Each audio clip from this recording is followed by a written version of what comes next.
Welcome back, focused learners. We've got a really great explainer for you today. We're unpacking a seriously high-octane, tough-love methodology from the YouTube channel RelentX. The core premise here? It's bold and it is completely unapologetic. The framework argues that if you're struggling to hit your goals, it's not because you lack desire. Nope, it's actually because you're fighting a literal war against your own biology. We're going to break down their 5-step strategy, which is totally designed to help you override your brain's natural instincts and actually force it to crave doing hard things. To really wrap our heads around this framework, we have to start with the core problem, which is, at its heart, a massive biological mismatch. The source makes a fascinating point here. Your brain is actually not your friend when it comes to self-improvement. Think about it. While you have all these big goals centered around growth, achievement, and success, your brain really only cares about one thing: survival. And in your brain's logic, survival means conserving energy. So it actively works against your modern goals because it's hardwired to keep you soft, scared, and silent just to ensure that survival. It literally perceives the discomfort of a hard task as a threat rather than an opportunity. Crazy, right? Okay, let's dive into this. To solve this biological mismatch, RelentX presents a very precise 5-step methodology. We're going to cover the brain's survival trap, using pain as fuel, the 3-second kill switch, entering daily war mode, and finally, rewiring your identity. All right, let's kick things off with step 1, the brain's survival trap. According to the source, since your brain is built to prioritize survival above everything else, it constantly and subtly fights you with these highly rational-sounding excuses. You know the ones. When you hear that internal voice whispering, "Hey, don't go to the gym, just rest," or "One more scroll won't hurt, you can always start tomorrow," well, that is your brain demanding the easy way out. The creator of this framework doesn't just see this as a casual inconvenience. They frame it as a literal act of war against your own weakness. Every single time you try to push forward, your own mind is trying to pull you right back to safety. And that leads us to a really stark contrast presented in the framework. RelentX argues that the easy way, basically obeying that comfort voice, builds watchers and consumers. It creates people who dream endlessly but never actually move. On the flip side, taking the hard way builds what they call warriors. The warning they give here is crystal clear. The longer you obey the voice of comfort, the more you become a slave to your own mind. It's a trap, and it keeps you confined to exactly where you are right now. Which brings us to step 2, using pain as fuel. This is arguably the most crucial mindset shift of the entire methodology. Now, what's really interesting about this concept is how the framework completely flips our standard relationship with discomfort. It demands a radical shift. The secret isn't to run from pain, it's to redefine it. I mean, most people view pain or discomfort as the ultimate enemy, right? Something to be avoided at all costs. But the source argues that this is fundamentally backwards. Pain is not the enemy. Pain is the price. It is literally the required currency you have to pay if you want to acquire growth, power, clarity, and strength. You absolutely cannot buy those things with comfort. So how do you actually apply this in real time? Well, the creator suggests using a highly specific, punchy mantra to break that endless loop of procrastination. The exact second your brain tells you, "Ugh, I don't feel like doing this," your immediate programmed response should be, "Good, that means I must." It's brilliant, because this simple phrase hijacks your brain's warning system and instantly turns it into an activation code. The major takeaway for this step is super profound.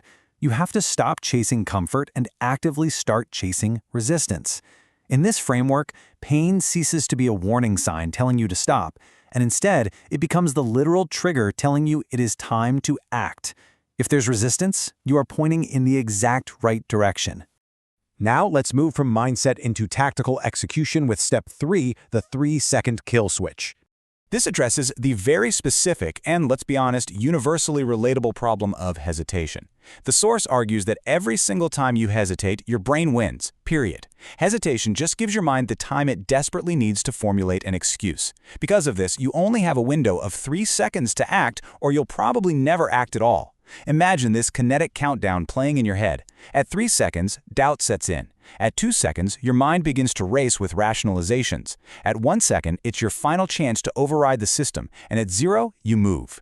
You wake up and don't feel like getting out of bed? 3, 2, 1, move. You look at your workout gear and start doubting yourself? 3, 2, 1, begin. The whole philosophy here relies on bypassing the brain's defense mechanisms entirely. There should be absolutely no thoughts, just movement. Action is literally the only thing that kills overthinking, and hesitation is framed as the absolute enemy of transformation. By moving before your brain can even try to convince you otherwise, you win that initial skirmish of the day. And that takes us right into step 4, entering daily war mode. This is where the mindset translates into a consistent physical reality. The source really stresses that to achieve this override, you don't need some overly complex 50-step optimization routine. Nobody has time for that anyway. What you actually need is just one thing: a dedicated daily discomfort ritual. The source gives a few great examples, like taking a cold shower, doing 100 push-ups, committing to 30 minutes of unbroken deep work, speaking up when you're genuinely scared to do so, or waking up before the sun. The source material classifies these as small acts of war. Each one is a deliberate, calculated punch to your own weakness. Now, it's really vital to grasp the intent behind these daily rituals. According to the framework, your goal in doing these difficult things is not to wait until you magically feel ready. Spoiler alert, that feeling is never going to come. Your goal is to train the brain to submit through sheer force of action.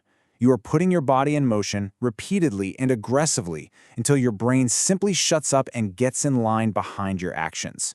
Finally, we reach the resolution of the framework with Step 5, rewiring your identity. This step elevates the whole process from a simple list of daily tasks to a massive long-term transformation. The creator notes that most people wait until they feel disciplined to act like a disciplined person.